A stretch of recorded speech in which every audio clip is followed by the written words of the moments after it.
Hi everyone, in front of me I've got ULEFONE Note 18 Ultra, and let me share with you how to change the 3 buttons navigation into the gestures in this device.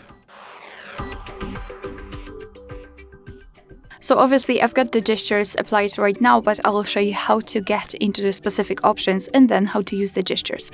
So we have to open the settings and then scroll down to the very bottom to find the system. And then we have to tap on gestures, and as you can see on the second position we've got the system navigation, so let's tap.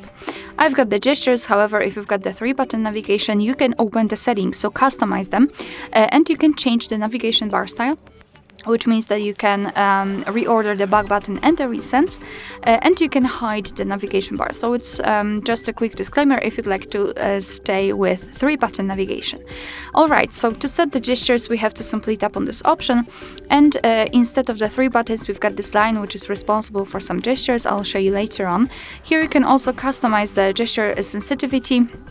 And to be honest, I highly recommend to get back to this option after a while of using the gesture, so you will be able to decide whether you need the sensitivity to be higher or lower. So in order to get back to the previous page, just like by using the back button, you have to swipe your finger from the side to the center of your device, just like that. If you can see this arrow, you can release the finger and you just got back. In the same situation from the right side. If you'd like to get back directly to the home page, swipe your finger from the button to the center of your device. And make sure that your gesture is quick and short, like that.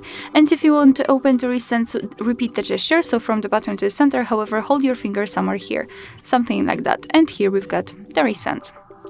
Alright, so that will be all. Thank you so much for watching. I hope that this video was helpful, and if it was, please hit the subscribe button and leave the thumbs up.